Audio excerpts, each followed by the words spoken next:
I'm Allison Danger, creator of The Best of Us, and you're listening to the True North Country Comics Podcast.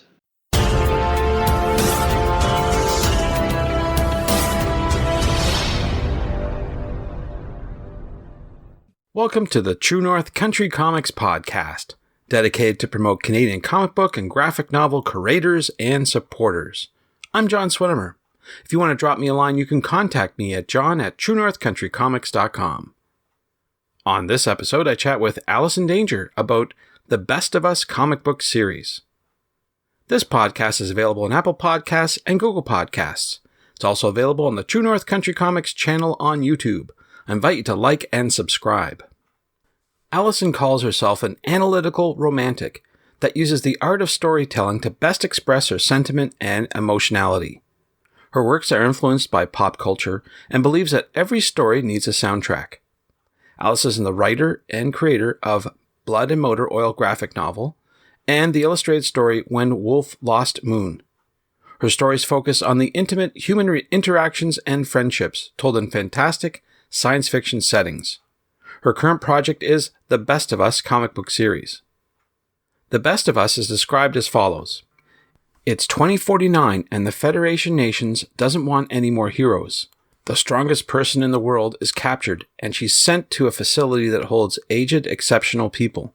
While the other senior residents of this facility vie for autonomy and to decide their own fate, they find they must work together with their captors as the impending threat of the world-class villain Death Note looms.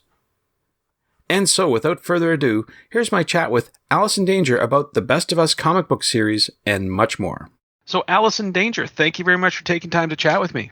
Thank you for having me. I appreciate your time. What I usually do to start off the interview is ask the creator about their first comic book. So I'm wondering, what was the first comic book that you read? Probably, now I don't know how accurate this was, but probably the first one that I remember reading and have gone back to since would have been Batman Long Halloween. Oh, wow. That's really great story. And I mean, most of us have seen, the Chris Nolan Batman movies that borrowed so much from that story. So obviously it stood the test of time. But yeah, that's the first one that I can remember reading back to or actively remember reading. Yeah, that's a pretty good one. That's for sure. Mm-hmm. So next question I have is, who or what inspires you to create today? I started creating as an escape because my day job can be a little bit crazy, and it turned into something a lot more. It became a passion, I guess is a good word for it. So once I kind of started, I couldn't really stop. So now I have been able to split my time. So my day job has become part-time and I'm able to create part-time as well. So that's really great. Is there any particular, like I talk to some creators and they go, well, this painting by certain artist inspires me, or I'm reading this nonfiction book about, growing plants inspires me. Like, what inspires you to create? That's a great question, and I don't know if I have a great answer. I think just my overall love of pop culture and movies and comics. It was always kind of like that party that you weren't invited to, but you kind of got to sneak into. That's how I kind of feel in the comic world, is that I have somehow snuck into this really great party, and nobody's noticed that I wasn't invited yet.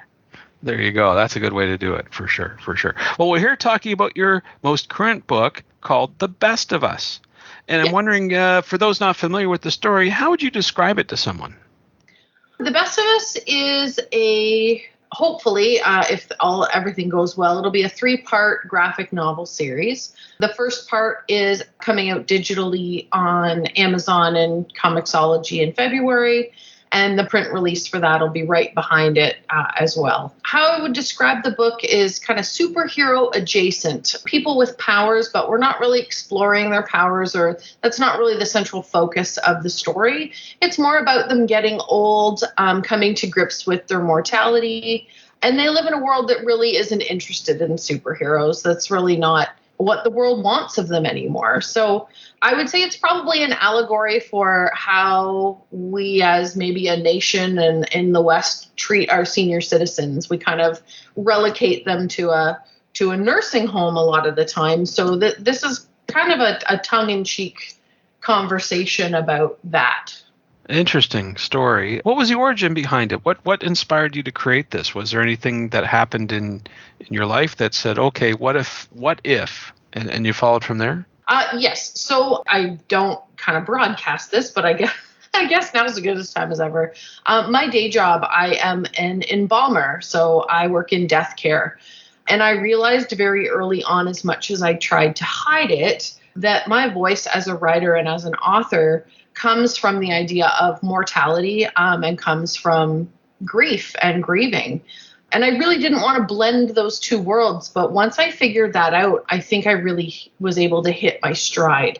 So it comes from experiences. It comes from real people in real places that are kind of going through the worst days of their lives. And in the death care industry, you work really closely with places like nursing homes, hospitals, and all those kinds of places that are really, particularly now, experiencing real true strain, as well as the people that are there. So yeah. That's where the idea kind of generated from.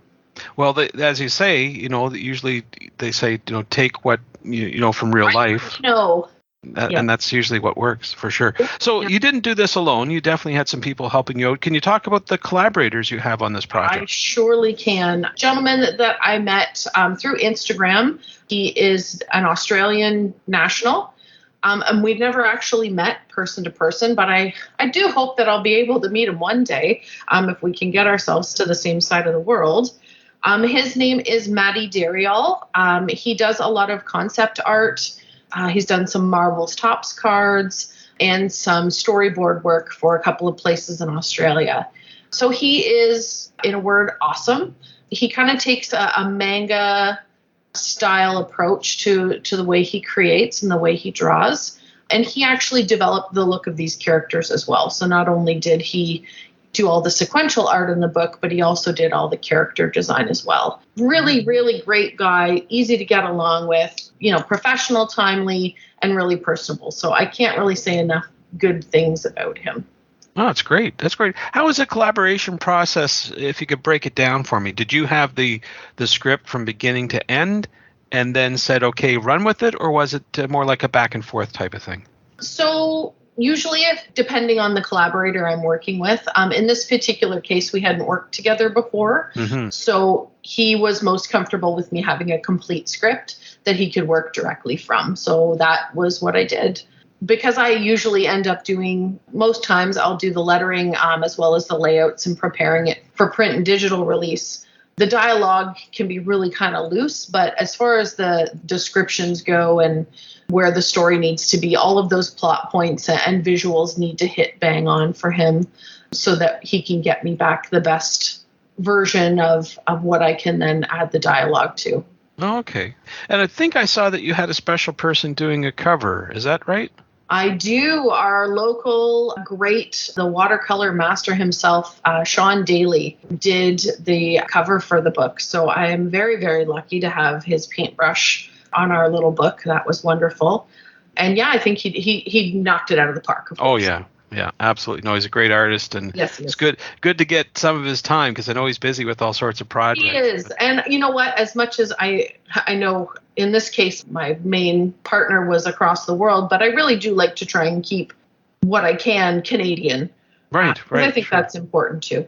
Yeah, absolutely. I was talking to a creator the other night about time management, mm-hmm. and I know that's important in any profession, but I'm wondering how you manage, with a full day job, and then I'm sure you've got family duties and that sort of thing, but how do you deal with that when you're trying to be a creator in comic books? How do you manage that? Well, luckily for me, my timelines at work are more flexible. So I work a lot of nights, a lot of night shifts.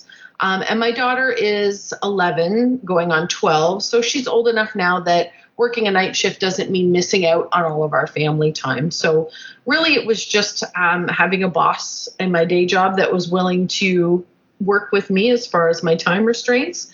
And then really being diligent about setting a work schedule as far as creating goes and sticking to it, whether I felt like it or not. And that's been the greatest ally. Well, it's good to hear. Good to hear. I was just reminiscing. The last time we chatted in person was back at Tri-City SuperCon. Yes. way back when, and you were giving a presentation about insights in creating comics. And I'm wondering if you have one piece of advice you'd like to pass along here. I know that you gave a great presentation back at that event, but I'm wondering, what's the one piece that you might want to pass along to someone who wants to make their own comic book?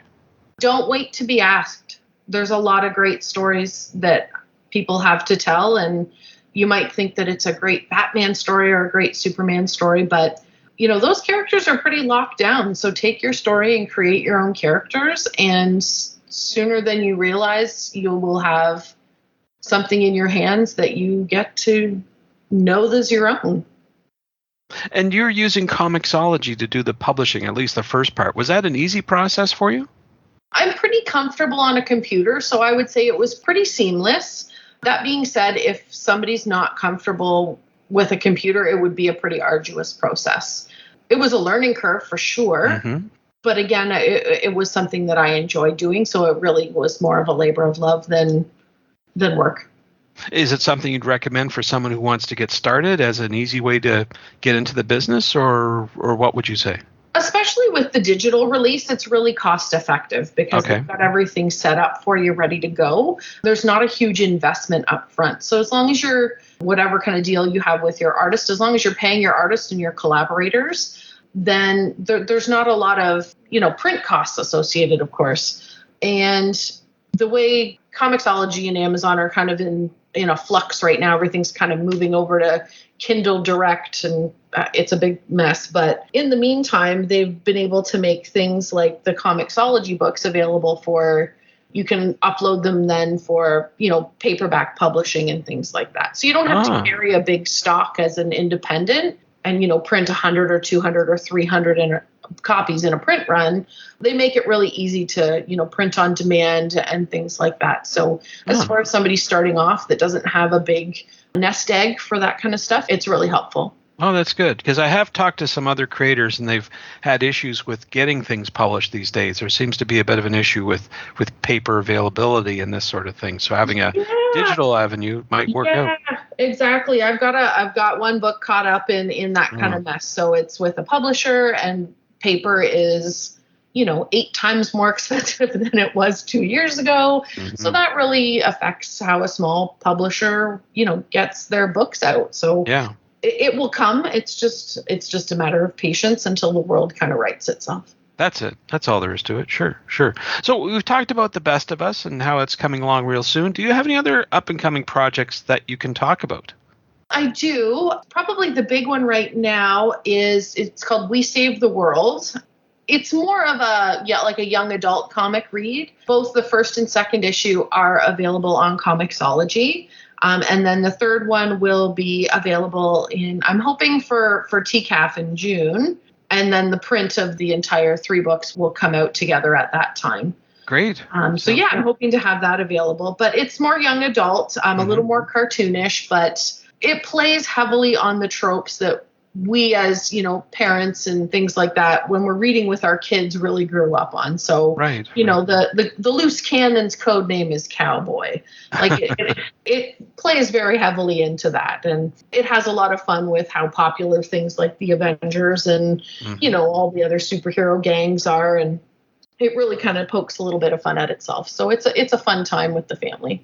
Sounds cool. And you mentioned TCAF, and definitely that's a show we're looking forward to. I guess I assume that you're eager to get back out and do conventions and trade shows in the near future?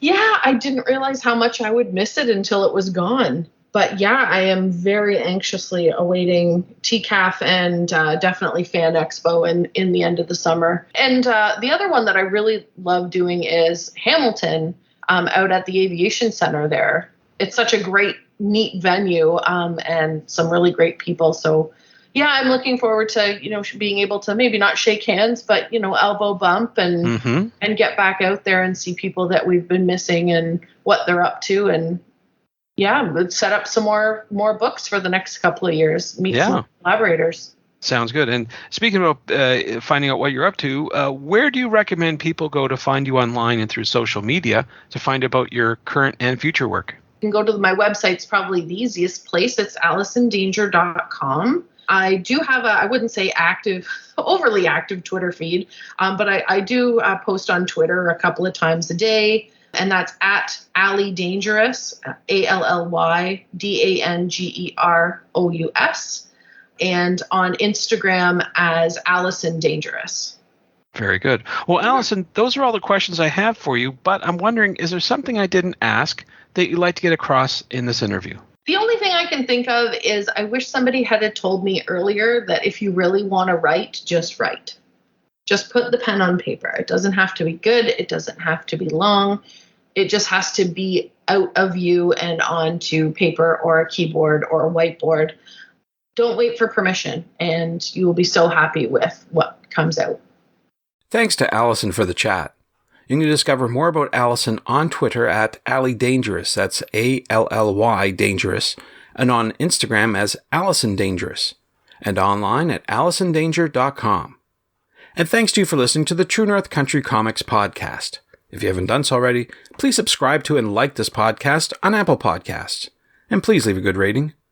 Also check out the TrueNorthCountryComics.com website and follow along on Twitter at True North Comics. True North Country Comics is now on YouTube. Please like and subscribe to that video channel. And please send your feedback to John at TrueNorthCountryComics.com. Thanks again for listening, and come back soon for another episode. Bye for now. True North Country Comics podcast is copyright True North Country Comics, copyright 2022.